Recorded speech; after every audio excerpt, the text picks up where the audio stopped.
The first item on the agenda is to approve the minutes from November 21st, 2022. Did everyone get a chance to look at Mary's minutes? Yes. I was So looking moved. over before the meeting. Does anyone have any questions or edits they want to suggest?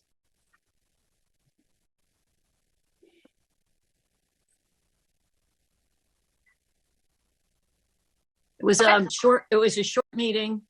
I Yeah. tried to make them as short as possible, but it ends up always at a half an hour is one side, one page. So sorry if it's too much reading. No, it was good. Good I job. appreciate the detail, Mary, because we actually have really good minutes where I can say, hey, can we look back and see what we did? And that did happen this time around where an applicant had, or a recipient had thought something, and Mary was able to go back into the minutes and say, actually, this is what we agreed to. So that was good. I would actually also like to thank you for the very, very clear, thorough minutes. Yeah, thank you. Well, So thank you. that being Thank you. said, I make a motion to approve the minutes from November, is it 18th? Sorry. Mhm. 22nd. November 22nd, 2022. All right. Do I have a Second. second? And Michael, did you second? Yes. Okay. We'll take any further discussion? All right, I'll take a vote. Megan McGrath-Smith, yes. Michael Falsetti, Yes. Nathan Chung, Sorry, do I need to approve the minutes? you can abstain. Abstain, yeah, Okay. because I wasn't there, I'm abstaining. Yeah. Yes. Mary Yes. and Alana. Ilana, yes, yes. Okay, thank you. All right. The bulk of our meeting is just going to be some quick updates on past projects. And then we're going to jump into updates on eligible projects and then talk about the January public meetings coming up and making sure that we're prepared for those. I'm hoping that it'll be a short meeting because I know that in January they're long because we're hearing presentations from our applicants. So hopefully we'll kind of roll through this pretty quickly. So in terms of updates on past projects, the MIFA Murals piece is effectively the language is there. I feel really good about it. It took some real going back and forth between MIFA and the Wisteria Hearst director to make sure that we were all in accordance with the terms. And Amy has drafted a communication that's going to go to the council. So that should be going to them within the next few days. She sent it to Israel Rivera already. So that's a good thing. So the next step with that is just waiting to hear back on what city council decides, if they're willing to accept the new scope of work or not, and then we'll move forward or not. The other piece that I think actually wasn't initially on the list, but of course it says past projects included but not limited to, is the Lady Liberty piece. Chris Baker had responded and said the granite did actually arrive, the granite tablets, but they're still waiting for the electrical to be completed, which is being paid for out of additional sources, not CPA sources. So the lighting is going to be established hopefully soon, and then the granite tablets will go in. One of my follow-up questions is going to be around timing and weather, because I'm not sure if it's really possible to do that kind of electrical work this time of year. So I'm not sure if that means the granite tablets won't be installed until spring at this point. But it does seem like the electrical work has to happen first, and that's why the granite tablet stones, the tablets haven't been installed yet at Lady Liberty. Michael, do you have anything else about that project that you want to share, or am I saying things that sound about right to you? No, it sounded all right. Yeah, Chris, in speaking with him, yeah, it's all dependent upon the weather. And if we have to wait, if the weather is such that they can't lay the tablets down correctly, if the ground is frozen or uneven, and they prefer to wait till March or April, then the statue is not going anywhere, and it'll be there for a while. So all in all, I mean, the electrical is somewhat based on the weather to some extent. Sometimes you can work around it it depends on what Chris feels and how he wants it done, and what the contractor feels and how he wants it done correctly. So again, if we have to wait, unfortunately, if we have to wait an additional couple of months, well, then so be it. The end result and product will be well worth it. Oh yeah, I'm excited to see the project actually come to fruition. I think it's going to look great. And I'm glad that they were able to find additional sources of funding to match with CPA, because there are things that we just can't fund. We can't fund lighting. So the fact they were able to kind of put together a few funding sources to really do the whole project, I think it's going to look great, right? Like, I can't wait to see Lady Liberty lit up at night. Yeah, it's going to be a dominant, it's going to, I dare say, visually, it's going to dominate the area. So when you drive by at night, it won't be a dark spot. It'll actually be a well lit spot, and the statue will really come out at you. It'll be very flattering. It'll be very nice. And that's come up too with Scott's Tower, that so much of the public's concerns about areas, if they're well lit and they're used frequently by people, then those kinds of crimes of convenience don't tend to happen in the same way.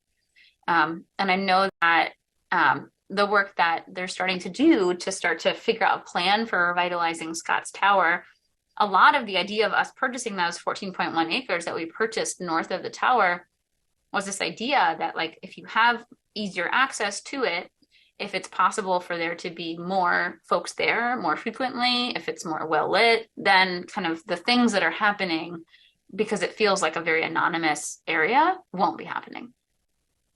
Yeah. I think the same thing is true of Veterans Park. Absolutely. Okay. Scott's Tower. Oh, sorry, I jumped.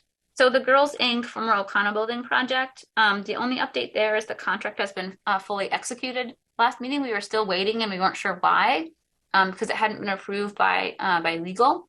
But when we reached back out to Lisa Ball, she just said that for whatever reason, she had missed the push to her email from the electronic sign now system that we use, and that she just had somehow missed it. So she said in the future, just reach out faster to make sure that she's getting those emails, and then there was no reason why it had to be delayed. So it's now fully executed, which is good. Scott's Tower, Amy, do you want to give the update on that? And then Mary can weigh in as well if there's anything that she's holding on to. Sure. The last thing I have on Scott's Tower, as you remember, there's both the acquisition project, which is acquiring the land of the FY21 project, and then the phase 2 project, which is like preliminary design work. So for the first part, the acquisition, that's pretty much complete. And there's about 404 remaining in their award, which I think he may use.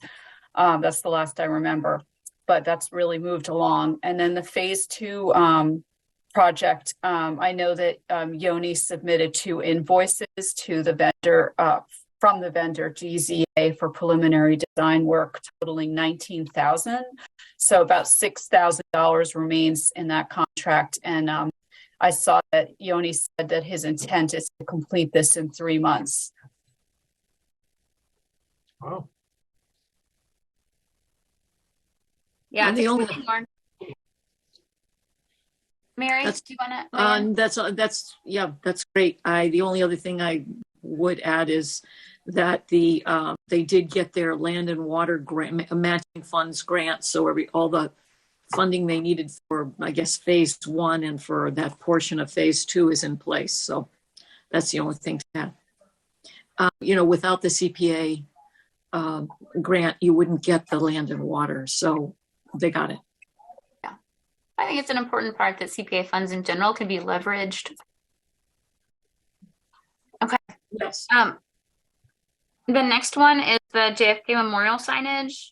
Amy, did you say that you have heard from Mark Joyce on this or no? No, I have not heard any word. The last I heard was quite some time ago that there was a death in the family, and I just haven't heard anything more from Mark Joyce. I can reach out to him again, but it's been several times that I've contacted him. Yeah.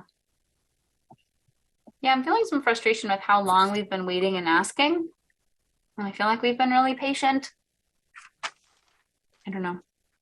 I think I'm going to do some thinking about just how to approach them and who else around them we can, kind of ask for some support around in terms of just what's the holdup? Is it financial? Is it not having the right vendor? Is it you need us to source quotes for you and send you quotes and we create the visual proof, right? Like what's the holdup and can we get the ball rolling? Right. Yeah, Michael. Madam Chairman, just by way of suggestion, if you or Amy were to send them an email and ask them what the holdup is and ask them, is there a Gaelic design sign that they could put up that would make it more palatable perhaps than just an official a rectangular box with saying these are the funds, to make it more Gaelic. If there were a Gaelic design, it would perhaps make them move along a little quicker. Mm-hmm. Right. I don't know. Yeah. So I'll reach out and just do some thinking about how can we get this to move forward. I hate when stuff lingers this long. It's just an agenda item that is on there month after month. Okay, War Memorial signage. I know I saw emails between Chris Baker and Amy Lindau looking at it being completed and installed in the War Memorial lobby. Amy, do we have a picture of it yet? Or are we waiting on that? Yeah, I did get a picture. It looked good. There was some back and forth, but we worked it out really well where I gave, my suggestions on making it the colors more complementary and it looks good. And he said that it is in the lobby and sent a photo of it. Okay. Oh, I just saw that email. So I think when you forwarded it to me, for whatever reason, the stuff that's underneath it got truncated. So I don't have access to the picture. But if at some point you could send it back out to the committee, that'd be great, just so folks can see it. Okay. The next piece is the Chestnut Street preservation restriction. So the piece that I've understood is that it's been completed. It was seen by the Historic Commission and approved. Alana, do you want to speak to that? Yeah, sure. We just had our meeting on Monday, and the same crew presented to the Historic Commission the scope of work. We were kind of joking, but not really when we said, "Oh, we wish all presentations could be the way that these guys have handled it." Not only did they, they've just been, up to speed on everything, but they did this since we last met update kind of thing. And they had all these bullet points. And I was like, oh my God, this is fantastic because none of us can remember one thing, one day to the next. So that was really helpful. And yeah, we looked at some of the areas that were specifically highlighted in question, including the parge and the incinerator in the back. One component that they are taking on, I guess 2 out of the 3 buildings are handicap accessible, and then the third one would essentially be the one that would have like a side, like a deck almost. They're going to create a ramp to that deck and then a door on the side entrance that will allow for handicap accessible, or at least people with certain kinds of wheelchairs. So we are very excited for that project, and it's getting a lot of attention right now. So that's kind of where things are at with that. Yeah. I think it's exciting to have a preservation restriction that is done. And also, this is making me think, Mary, I'm sorry, I'm going out of order. But going back up to the idea of the former O'Connell building. So because we have sort of shifted our process on PRs, the Girls Inc. lawyer drafted a PR draft, which meant that we already have a draft in hand, which is awesome. In terms of just moving the process quicker. And so that has now been sent to the Historic Commission chair and also to Assistant Solicitor Kathleen Degnan for them to review and figure out. Legal has to weigh in and say, yes, I feel great about the following things, or here are the things that I need to be edited. And then it will go to the Historic Commission, hopefully within the next month is our hope. Okay. Is there anything else for other projects, Amy, that you want to mention from past projects? Okay, sure. Jackson Street Housing, Affordable Housing Project, the Habitat for Humanity project. We did get, and I sent this to the committee, the appraisal for 113 Jackson Street, which was done. I didn't see any word on the deed writer for that. We have it for 117 Jackson Street. And I'm still waiting on the closeout report from Amy Giroux. So I just emailed her to find out more. That's Jackson Street. Then Mayor Field, Tom Reynolds is the parks person now with the city for that project. That's moving along well. About 17,872 remains in that project budget, and the total award was 210,000. So he's been very active. Did he? I'm trying to remember a communication. Did Tom Reynolds say that they had a plan for that $17,000? Because I think I'm remembering something, but I can't remember. I think he does. I don't have that right in front of me, though. Maybe it had to do with the walkway, but I'm not sure. Yeah, that sounds familiar. Then the fire truck, as you remember, Tom Shea was concerned that, Deputy Shea, that there might and be that they might be over on their project budget. The last thing he said to me, it was kind of confusing because one email sort of said, "Oh, can we use that extra 15,000?" Then I checked with Mary and Meg about whether that was actually approved, and the minutes showed that you all had requested, an actual quote, something in writing, if that was needed, But then his last communication, he said he does not believe he's coming in over on the project budget at this time, and he'll let us know if that changes and provide a quote.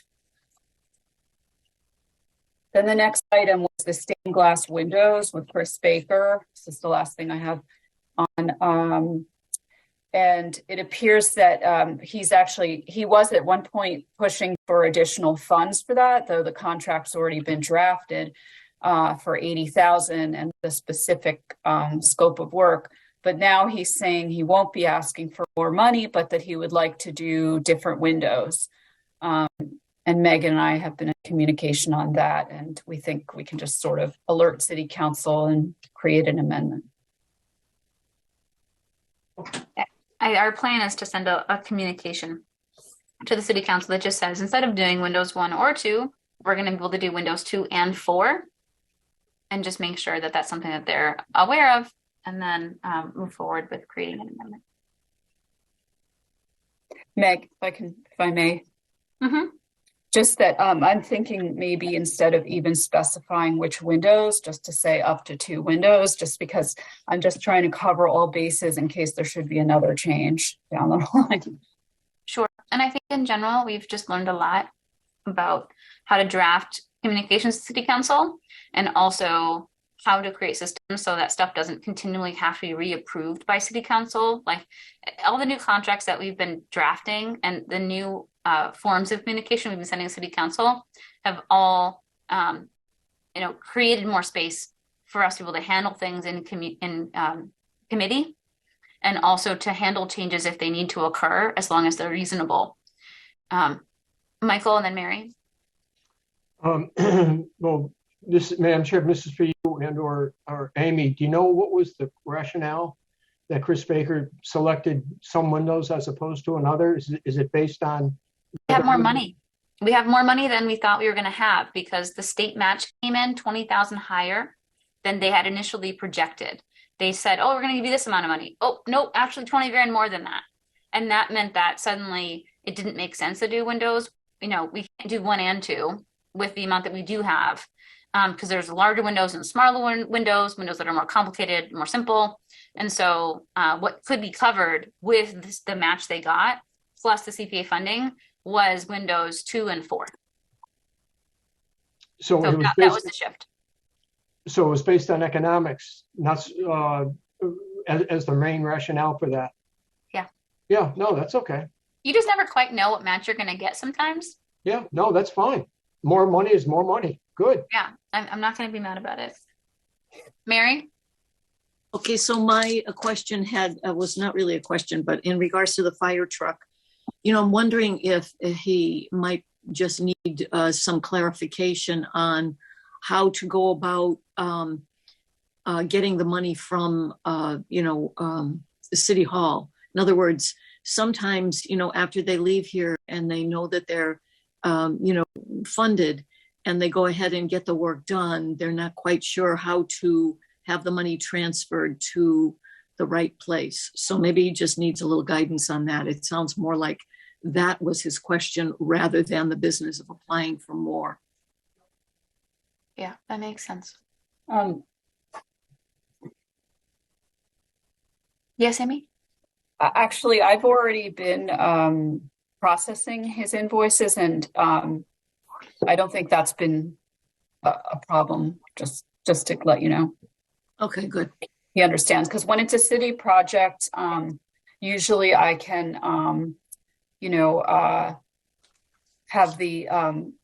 have them paid directly, except when it's a situation like, for example, the Scott Tower, a very large project where they're getting funding from multiple sources. Then I work with the auditor to transfer funds back into, for example, the conservation account, because it's too difficult to parse it out separately, and they've already paid from a general account and just need the money back for the CPA portion. Thank you. Hi. Madam Chair? Yes. Yeah, sorry. No, it's okay. For you and Amy, can either one of you just give us an update on the status of the fire truck? Is it halfway done? Is it just, where is it? I think the last time I recall, the fellow in charge of that said he had problems he may need more money because of rusting or some such thing. Can you give me an update on where it is and what the status of it is? So he had reached out again, and this is why Amy was giving that update, and just said, oh, I think I'm still thinking that I might go over, but even if I do, that's fine, because I know I already have like a promise of $15,000 of extra funding. And our response back was, well, no, at the time, actually, we said that, well, we want to support your project. We need an actual quote that shows that it would, in fact, cost more and how much more it would cost. And we'd have to bring it back to city council. So I just think it was making sure that he understood that it's a process. It's not something that we can just decide unilaterally, that, funding decisions ultimately lie with city council. We make recommendations. But if something exceeds what they've already approved, we have to go back to them and ask for, additional funding. So, or the permission to release additional funding. So it was just making sure that he understood that. But we haven't seen any additional quote. So we've said, yes, absolutely. If you know you need more money, we just need proof. Give us proof that you need more money. And then we'll go from there happily. For some reason, I don't know why. I thought we awarded him a not to exceed figure, but I'm going on memory, so maybe I'm confused about that. We had said that we were willing to support up to a certain amount, but that we needed to have proof of that in order to be able to go to the city council and ask for more funding, and then we never got anything after that. So if he's interested, he just understands now that he has to have that. Oh, okay. I'll let things work out. Okay. Michael, are you talking about at the most recent meeting? The most recent time we discussed it with him? Is that what you're talking about? Yeah, I think that was a few meetings ago, but I could be wrong, Mary. I'm just, Yeah, we all, I guess, were a little baffled when he first asked. So I went back and looked it up, and we didn't take a vote. And let me see if I can read it to you. Well, no, that's okay. I mean, so the answer is, as Megan and Amy said, we did not take a vote. We said we needed something specific. We encouraged him, saying that, it sounded good. We'll go back. We're in favor of this project. But we didn't say specifically, yes, we're going to give you this extra money. Okay. No, fine. Thank you. Okay. Moving on to number 4, update on eligible projects. So far, the 3 historic projects that we've talked about before are still on the table. And then there are 4 open space and rec projects that are moving forward in terms of eligibility. So we talked so far about us having 2 different meetings, right? One for historic and one for open space and rec. So we'll see them on different nights. Mary, do you have the dates there? Are they the 2 successive Wednesdays? Do have the date. I have them if you want to. Okay, Yeah. they're January 11th for the historic and Okay. January 18th for the open space and rec. Okay, thanks. Just gonna write that down one more time. All right, and So then in it's terms, January 11th and January 18th. 11 for historic, 18 for open space. awesome. And then in terms of what those projects are, I'm gonna shut the porch door because I can hear my children coming in. Just give me one second. It's gonna get loud in here.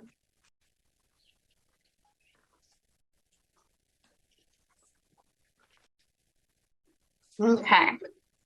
So I'm gonna screen share so that you can see who the projects are currently.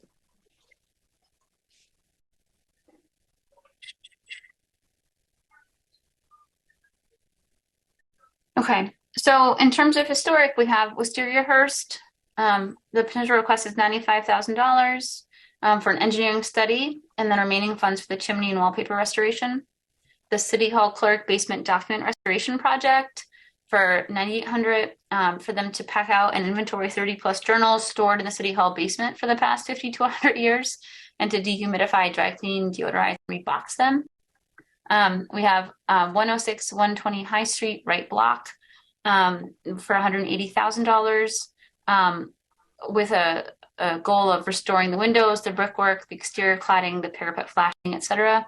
That's the only private owner of these 3. And then we had another project that I wanted to make sure you're aware of, which is that the First Congregational Church, which had recently been rezoned for business highway after it was purchased by Dennis Bullock, with the idea that it would be turned into an Indian motorcycle museum and cafe and dealership, was initially, they had sent us an application asking for up to $250,000 to do upgrades and restoration, but then it was put on the market.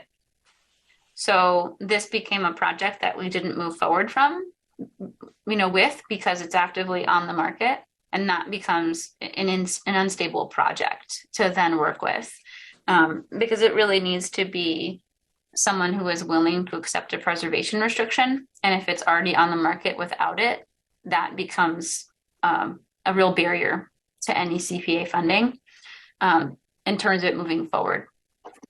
Amy, have you had any? Yeah, Megan, can I just ask a question? Do we have a sense of like the time frame when it was discovered that this went to spam, and when the decision was made for him to put when it went back on the market? Do we have any sense that they may or may not be related? Does that make sense? No, I don't know that. Okay. Yeah. So my plan was to reach out to Dennis Bullock to have a conversation, but I haven't been able to do that yet.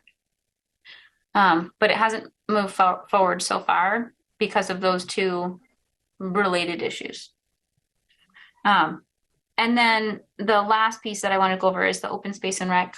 So we have the YMCA playground. This is actually the 3rd time that they're submitting this application to us for the expansion of their outdoor recreation space. And this is for almost $300,000. And then the Jones Point Park to replace the old play equipment that was installed there in 1999 for $200,000. One of the pieces there around eligibility was that they initially talked about pedestrian vehicle access to being upgraded. And I think Amy was still pursuing some understanding of what does vehicle access mean, and is that really eligible? Amy, did you get an answer on that from Stuart Sagan? I don't have that. I did take careful notes on all that, but I just didn't know that you wanted that, and don't have that. But I'm just looking to see what I actually, if you could scroll to the right, I don't know if there's something that I wrote in here about it. Okay, I guess not. It just says that you had. I would have to go back and review my emails, but I know that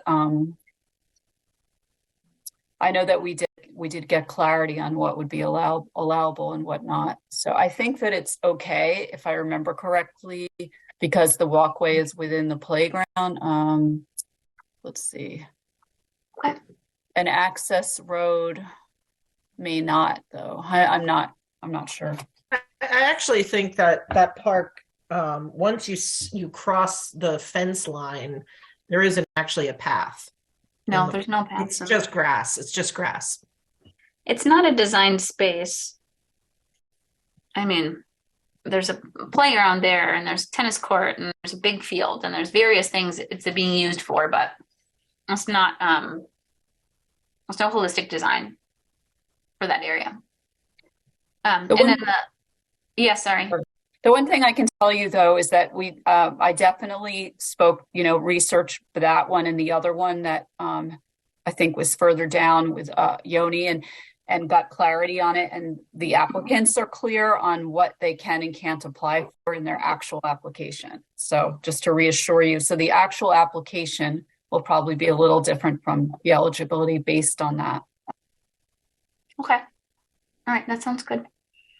And then Anniversary Hill Park Phase 2. So this is $100,000 of an ask for them to build out preliminary site concepts to the budget, apply for grants for full landscape design, engineering, and construction work. And this would start doing some of that basic work around access roads and adding parking and ADA accessibility, trail work, landscaping, picnic areas, and new structures. So the goal is to do the site work that would the site concepts that would allow for that work to start moving forward. Yeah, and in terms of that, if you look at under where I have the notes where I put city legal input, although it's really what I found, that Yoni understands that the access road, because it's for maintenance, would probably not be allowable because maintenance in general is not allowable for CPA funds. So that he thinks that would be left out of the actual application. And then the fourth one is to do a phase 2 of the Glautak Woods trail improvements. So they want to build on the FY22 CPA project by adding 3 additional trail reroutes, construction of a timber staircase, discontinuing points of access that are continuing to bring in illegal ATV trespassers, and there are some steep grades difficult for walkers. And it said the last Greenagers invoice from FY22 likely is to come under budget. If so, the request will be reduced. That's $46,000. Okay. In terms of us moving to preparing for the January meetings, right? So we'll expect to see 3 historic on January 11th, maybe 4, and 4 January 18th for open space and rec. Amy, have the applicants been notified of those meeting times and dates? No, they have not. Okay. So my thinking is that in terms of preparing for the January public meetings, I know there's several things that have to happen. One of which is making sure that we've posted it in the papers. And also just our communication to applicants to make sure they know what's expected. In the past, I think we've said, make sure you have a slide deck prepared to give us a sense of the scope of work. Be prepared to tell us if there's a way to do your project, but with less funding, right? So we've asked that a number of times, like if this project could be phased out, is there a way to phase it so that we're only paying for one phase right now? Or is there an option to pay 80% of this? And then if that's the case, what would shift in the scope of work? I know that we've done that in the past. And how long have we normally said applicants have for presentations? 5 minutes, 7 minutes, 10 minutes? I don't remember what we did last year.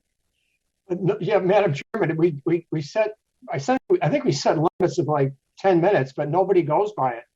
I guess for the enthusiasm of your project, you get overwhelmed and you don't keep quiet. So we just politely listen. So I don't know, I suppose 20 minutes. Put up a timer, Mike. Yeah, right. Or, a hook and hook them off. But It's I hard don't know. because they want to explain their project. This is their moment in the sun to convince you, I get it. Yeah, I think let's, tell them, hopefully we can keep them to 10 minutes of presenting so there's time for questions. And we have to do our due diligence in these meetings to ask really good questions, right? And we will have the access to the full applications. When will we have those, Amy? So I don't know, by the way, did you also show the fourth project down there? Because what I'm not seeing what's below Anniversary Hill Park. Okay, maybe you already showed that. Okay. Yeah, I just yeah, so the historic ones are due I think it's December 16th. And the open space is due December 31st. So that's when the actual applications will be submitted. So the only thing is, yeah, you won't have that much time to actually look at the applications before the meeting, but or maybe you will. And I did just want to mention that as I told you in my email, Meg, I'll do my, I should be able to initiate that meeting on January 11th, but I may not be able to be there for the whole meeting because of packing and moving. Yes. Yeah, I did see that. But if you wanted me to be there, might be good to change that meeting to the 25th. I think it'll be hard to do that only because I'm trying to remember why, but I know that we went back and forth on a number of dates and it was hard to find two that we all were available for.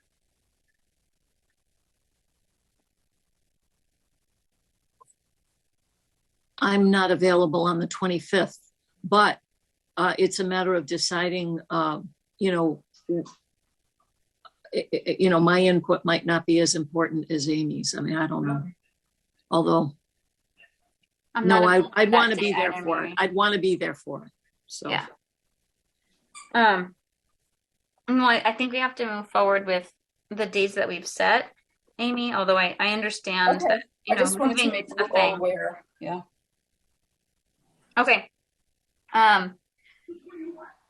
Okay, so here are a few things I wanted to mention. So before we have those meetings, Amy will post it in the papers. We have to give 2 weeks of notice. And then, Amy, if you could just send some communication to applicants so they know what to expect. And then as soon as we have applications, Amy, is there a place in the Google Drive that you'll put those so the committee has access to it? Yeah, I mean, actually, there's already an application right at if you just click on the historic tab at the bottom of what you have open, there's already an application for the city hall basement. Yep. So that it'll just be added right here, so you'll be able to see that. And I can see there's even a column for presentation and so forth. That's great. Okay, so here's my my gentle ask to the committee is to read over the applications prior to the public meeting so that you've come prepared, you can ask questions, you are informed about the projects, and you're ready to go. When we are then scoring them, I just want to remind us of the process. So I'll make this larger. Okay. So the CBC scoring criteria are still stable from last year. The categories are goals alignment, benefit to the city, public support, supporting documentation, project feasibility, sources of funding, and then restrictions and contractual processes. And everyone will use this rubric. I'll drop it in the chat for folks who want to look at it more deeply and make sure they have their own copy of it. this is the way that we will score them. So between you reading the application and then listening to the public presentations, after public presentations, you will get a link that looks like this from Amy, and it will ask you to score it. This is from last year. It will ask you to put in your email, and then for each project, it will ask you to go ahead and say how you feel about that project, right? And in terms of you using the scoring criteria. So every single project will be scored on each of the categories. During the meeting? No. Oh, So okay. between the public meetings ending and then our meeting in February where we begin to discuss and vote, everyone has to go in here and has to score it. Because the first thing that we're going to do when we meet in February is we're going to pull up a doc that looks like this. And it's going to say where every single project stands in terms of its score. And then it's an easy way for us to say, okay, we can see that this project is the highest scoring. We'll talk about the pros and cons. How did we all score this project? Are we willing to vote to fund this project, or rather to recommend funding to City Council? And this is the process that we've used in the past in order to kind of expedite the process. The goal is to try to move through voting on the projects in a timely way so that we can then move forward with contract development, because all of that takes time, right? Because we have to, in February, vote on projects. Usually in April, we're also still sometimes voting on projects and then sending communication to City Council to vote.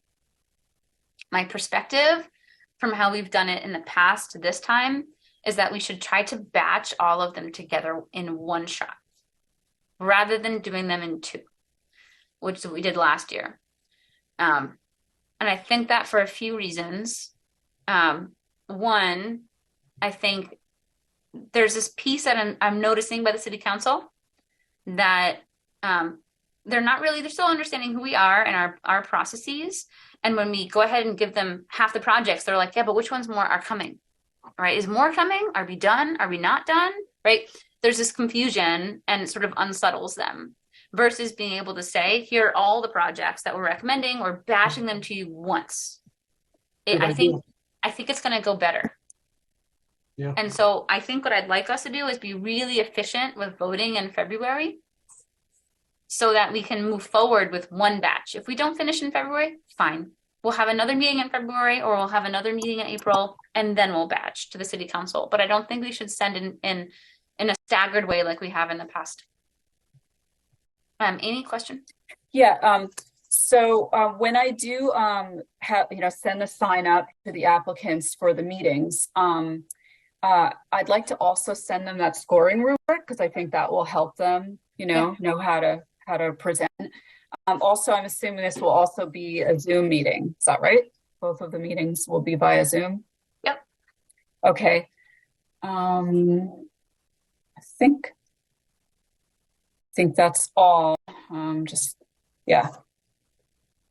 Okay, any questions about the scoring process? So I know we have some new members who haven't necessarily done this process before, so totally fine to ask questions. Mary? I haven't done this, but Sorry. I have done RFRs for work, which is slightly more laborious than this, I think. What's an RFR? A request for reprocurement. Ooh. Mary, you had your hand up? Yeah, I have gone to the that place where we have the grid, and I am a person that likes to have everything printed out so that I can read it in front of me, and I find that very difficult to do. I am spending a lot of time manipulating the whole thing, redoing it, copy paste, and I mean, I don't know, I'm coming up with stuff like this. It's not as tidy as last year. I don't understand why last year's looked so nice and I was able to print it out for the record. So I don't know, is this the final copy? The final way it's gonna look? Mary, do you just want it on one page so it prints on an 8.5 by 11? That'd Because be the easy great. way to reformat it is just make the columns narrower. Yeah, but I'm not allowed to. We aren't allowed to. But I'm saying like we could on our end. Oh. Like, is that what Oh. you want? Is you're just trying to figure Yeah. out a way to print it Yeah. on one page? Yeah. Right. Good good idea. Yeah, that's doable. Any Thank you other so much. concerns, questions, thoughts?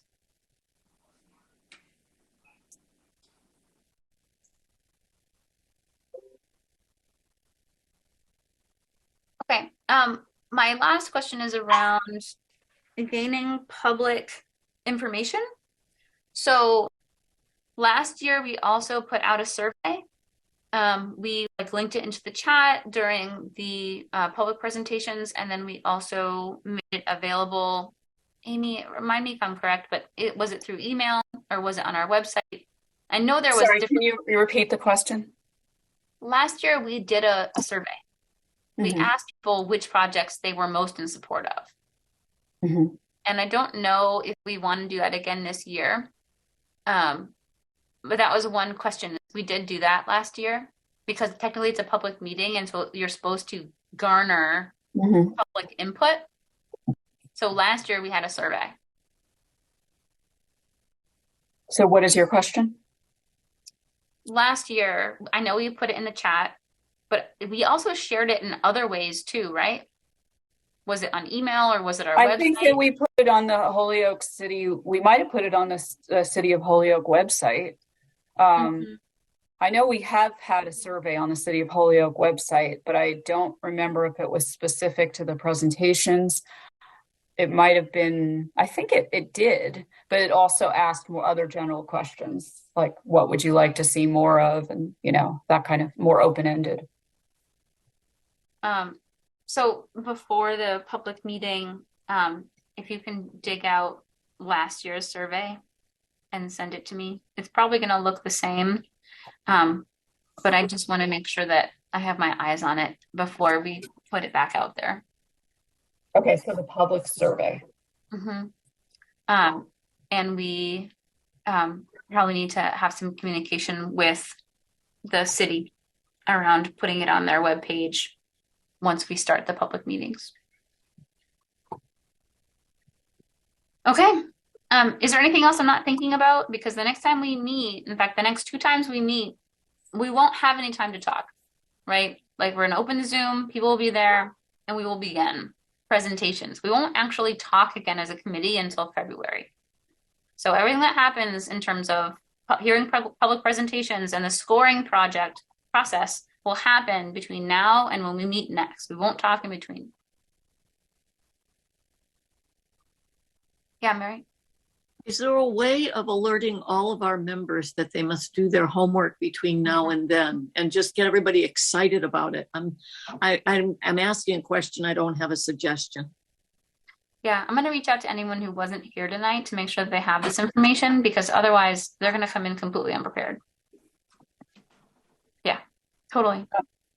Yep, Amy. I'm trying to remember if the posts, and I know I can look this up later, but I don't know if anybody happens to remember it, whether we need to post about the meeting for the public 4 weeks in advance and again 2 weeks in advance, or is it 2 weeks and 1 week? That's what I don't know, because we're very close to the wire if it is 4 weeks, because 1, 2, 3. In the past, we've only done it 2 weeks. Because so 2 weeks and then 1 week beforehand. Okay, then we're good. Yeah. Okay. If there is anything else under other? I guess Daniel's not coming in. Huh? I have financial information from Daniel that I was going to do under other. I just didn't know if anyone else had anything else. Okay. So I talked to Daniel off the financial consultant on the phone.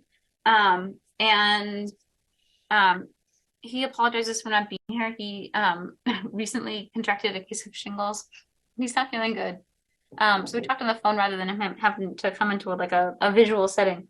So the piece to sort of hold on to in terms of our finances this year is that we have $783,000 that we're projecting in collections for this year.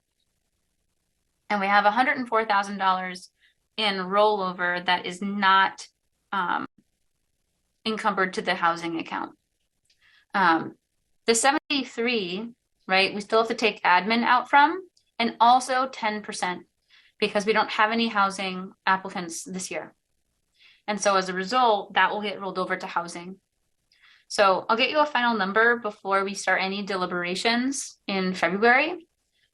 But effectively, we're looking at an amount that will be 783 minus admin and housing, 10% plus the 104. And I'll email that out as well, just so folks have a sense of it before we go into the public meetings. We know it's going to be at least $800,000, but it might be a little bit more. Okay. That's all I have. And I'm happy to end a meeting 55 minutes in. That feels good. I'd like to make a motion to adjourn. Second. A second. Bye, everybody. See you in January. Merry Christmas. Yes, Merry happy Christmas, holidays. everyone. Happy Bye-bye. Hanukkah. Happy New Year. Yes, happy Hanukkah. Happy solstice.